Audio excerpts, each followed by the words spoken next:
The bride and groom twirled on the dance floor, their love shining for all to see. Everyone clapped loudly. Some people even whistled. The hall shook with joy.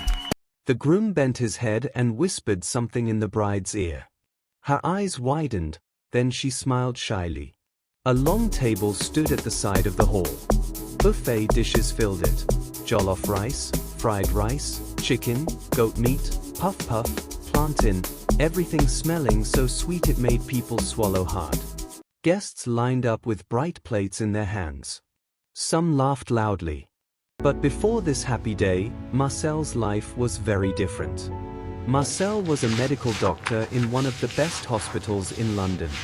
Not just any doctor, he was a neuropediatric surgeon, a doctor who worked on the brains of little children. He was smart. He was gentle. Everyone at the hospital loved him. Even the tiniest babies smiled when he walked into the ward. On his off days, he went to the gym to train his body.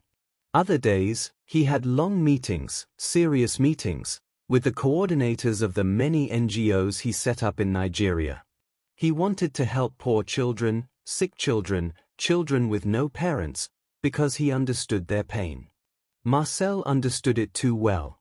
When Marcel was just a boy, long before he became famous, he remembered watching his stepmother beat his father. His father begged quietly, but Marcel could do nothing.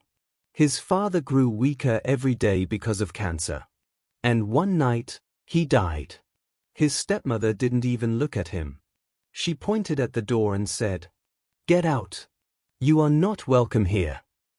That day, Marcel walked out of his father's mansion with nothing but tears in his eyes. He grew up in an orphanage, sleeping on old beds, sharing clothes. Marcel grew up with that heavy pain in his heart. The memory of his stepmother shouting, the sound of slaps, the night his father died, all those things stayed with him like shadows that never left. He told himself, "I will never marry. Never. I don't want any woman to hurt me the way my stepmother hurt my father." He meant it.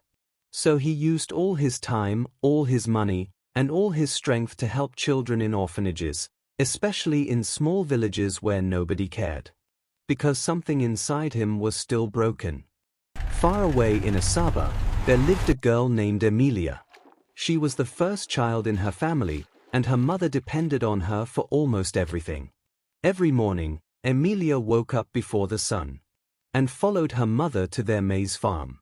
They plucked maize and carried maize on their heads under the hot sun. Emilia never complained, she was hardworking and kind. She volunteered at the community orphanage. She cooked big pots of food for the children. She braided the little girls' hair. She told them stories to make them laugh. The Reverend sisters in charge of the orphanage loved her. They would smile whenever she walked in because Emilia brought light with her. But Emilia had a dream. A big dream. She had written her exams. And she passed so well, almost perfect. But there was no money for her to go to the university. One afternoon, after she finished cooking beans and plantain at the orphanage, she sat behind the building where no one could see her. She covered her face with her hands, and she cried. Just then, the main Reverend sister, Sister Agnes, came outside to throw something away. She stopped when she saw Emilia curled up, shaking. "My child," Sister Agnes whispered, kneeling beside her. "What is the matter?" Emilia wiped her face quickly, but more tears came out. Sister Agnes gently held her hand and said, "Come. Let us go to the office." Inside the office, Emilia sat down. Her chest rose and fell. She tried to speak, but her voice broke. "Tell me," Sister Agnes said softly. And Emilia finally said everything. Her dream to go to university. Her mother's struggle. Her fear of never leaving the village. When Emilia finally stopped talking, the office became very quiet. Then Sister Agnes stood up, walked to the other Rev sister, and whispered something. The other sister nodded slowly. Both of them turned to Emilia with warm eyes. "Emilia," Sister Agnes said, "we will give you a partial scholarship. We will sponsor you." Emilia burst into tears again, loud, shaking tears. But this time, they were tears of joy. She hugged the sisters tightly. Then she jumped up and ran out of the orphanage. She reached home breathless. "Mama, Mama!" she shouted. Her mother ran out with fear in her eyes. "What is it? Are you hurt?" Emilia grabbed her mother's hands. "They will sponsor me. The Reverend Sisters will help me go to university." Her mother's mouth fell open. Then she screamed with joy and dropped to the ground. She rolled on the floor, laughing and thanking God. Her siblings danced around her. The whole house shook with happiness. 6 months later, she got admission to study pharmacy at the University of Lagos. When she saw her name on the admission list, she covered her mouth with both hands. Her heart beat so fast it felt like a drum. She ran out of the cyber cafe screaming. People turned to look at her, wondering what made a young girl that happy. In school, life was not easy. Every morning Emilia got dressed and rushed to class. Every night, she worked as a salesgirl in a small eatery. She wore an apron, wiped tables, served food, and forced a smile even when her feet hurt. Some nights she got home so late and so tired that she slept with her school bag still on her back. But Emilia didn't complain. She also worked part-time as a cashier in a big pharmacy. She watched how medicines were arranged. She asked questions. She paid attention. She wanted to be ready for her future. The school library became her second home. She stayed there so much that even the chairs seemed to know her. Sometimes she slept on the table with books around her like guards. Yet Emilia kept going. During school holidays, she went back home to Asaba. Even though she was now a big university student, she still joined her mother on the maize farm. She bent down in the hot sun. She pulled weeds. She carried heavy baskets of maize on her head. And she never forgot the orphanage. She cooked large pots of food for the children. She sat with the little girls and wove their hair into neat braids, her touch soft and motherly. She played with them. Whenever she saw their smiles, small, innocent, happy smiles, her heart felt warm. She loved them deeply. One sunny afternoon in her final year, Emilia went to the cyber cafe to type her school project. She clicked through different websites, scrolling, typing and thinking. Then suddenly, she froze. On the screen was the website of a big NGO. An NGO that gave money to orphanages in Africa. Her heart jumped. She leaned closer to the screen, eyes wide and shining. Without wasting time, she grabbed her phone and called Sister Agnes at the orphanage. "Sister, please send me pictures, clear pictures, of the orphanage. I found something. Something big." The Reverend Sisters didn't ask too many questions. They trusted Emilia. They took pictures of the broken beds, the cracked walls, the old kitchen. When the pictures entered Emilia's phone, her chest tightened. "How are these children living like this?" she whispered with tears in her eyes. She opened the NGO application page. She wrote with her whole heart. She explained the suffering, the needs of the orphanage. She attached the pictures. Her hands shook as she clicked submit. One afternoon, she was sitting in the library, surrounded by tall books. The room was quiet, very quiet. You could hear even the sound of a pencil dropping. Then her phone buzzed. She picked it up without thinking. When she saw the email subject, her eyes grew wide. "Congratulations, orphanage selected for funding." She jumped up, right in the middle of the quiet library. She screamed, "Yes!"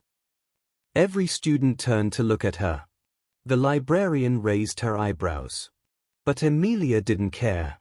She pressed her hands to her chest. Her heart was dancing. Her eyes were full of happy tears. The email said the NGO would visit in 3 months to check the orphanage and plan support. She hugged her bag tightly as she walked home. All she could think about were the children back home. Despite all the hard days, all the hungry nights, all the long walks, all the tears she hid in her pillow, Emilia graduated top of her class. When her name was called, her legs almost shook. Her mother screamed so loudly that people turned around. The Reverend sisters clapped with big smiles on their faces. Some even wiped tears from their eyes because they had watched Emilia grow from a little girl with dreams to a young woman with wings. Emilia held her certificate close to her chest. She smiled with her whole heart. She felt like she was touching the sky. She didn't know that life was about to change even more. The D-Day arrived, the day the NGO team would visit the orphanage. Cars drove into the compound quietly. The children peeked from behind the windows, whispering and giggling. Marcel stepped out of the lead car. He wore a simple shirt. He held a clipboard. But his eyes were sharp, serious, and focused. The Reverend sisters welcomed him warmly. "Dr. Marcel, we are happy to have you." They took him around the orphanage. He walked slowly, very slowly, looking at everything. The broken beds. The cracked walls. The tiny playground. The old kitchen where smoke escaped through holes in the roof. The children who looked up at him with hope in their eyes. Marcel felt something heavy inside his chest. Something he only felt when he remembered his own childhood. The nights he slept on cold beds. The days he wished someone would rescue him. "I will help," he said softly. The Reverend sisters looked at him. His voice was calm, but strong. "I will renovate the entire orphanage," he said. "I will sponsor 50 children up to secondary school. And I will connect this place to other international NGOs." The Reverend sisters almost fainted from joy. "Thank you, Doctor," they whispered. Sister Agnes called Emilia forward. She smiled proudly. "Dr. Marcel, this is Emilia, the brain behind the application, the one who wrote everything and gathered the pictures." Emilia stepped forward shyly. "Good afternoon, sir," she whispered. Marcel turned to look at her. And something happened. Something strange, soft, and new. For the first time in his whole life. His heart skipped a beat. When he shook her hand, it felt like a tiny spark ran through his fingers. He almost pulled back in surprise. "Who is this girl?" he wondered. Later that day, Marcel couldn't stop thinking about her shy smile. Her gentle voice. Her bright eyes. It bothered him. Why was he thinking about someone he just met? So he called the Reverend sister in charge. "Tell me about Emilia," he said quietly. The sister chuckled softly. "Doctor, Emilia is an angel. A real one. She has helped us for years. She works hard, she loves the children, and she asks for nothing in return." Marcel listened carefully. His chest warmed slowly, like someone was lighting a candle inside him. By that time, Emilia was working in a big pharmacy in Lagos. She wore her white coat with pride. She greeted customers with smiles so bright they sometimes forgot their worries. One afternoon, her phone rang. She answered politely, "Hello, good afternoon." A deep but gentle voice replied, "This is Marcel, from the NGO." Emilia froze. Her heart beat fast. "Oh, good afternoon, sir," she said shyly. But her cheeks turned red. What was supposed to be a short call turned into almost 1 hour. And even after he ended the call, Marcel sat for a long time staring at the wall, telling himself, "No, I cannot like someone. I swore I would never love. Never." Soon, their calls became longer. Then daily. Then every night. After months of long-distance love, Marcel flew to Nigeria. When Emilia saw him at the airport, she ran into his arms. He held her tightly, his heart finally calm, as if it had found its home. They spent every night talking, giggling, whispering like two children who found magic. 3 days later, they flew together to Delta State. Marcel had rebuilt the orphanage completely. New beds. Fresh paint. Bright walls. Then, he slowly went down on one knee. Her breath caught in her throat. "Emilia," he began softly, "I swore that I would never marry after my childhood trauma. The only joy I knew was helping orphans and putting smiles on their faces. But when I met you, everything changed. You healed a part of me I didn't know could be healed. He looked up at her, eyes soft and full of love. Please, be my wife. Emilia gasped. Both hands flew to her mouth. Her knees shook. Tears rolled down her cheeks like little rivers. Yes, yes, yes, she cried. The Reverend sisters clapped their hands and shed tears of joy. Sister Agnes placed her hands on both of them and prayed for their future. 1 year later, the day everyone had been waiting for finally arrived. Emilia and Marcel had a destination wedding in Dubai. The bride and groom twirled on the dance floor, their love shining for all to see. Everyone clapped loudly. The groom bent his head and whispered something in the bride's ear. Her eyes widened, then she smiled shyly. On the buffet table, many delicious dishes stood in long rows.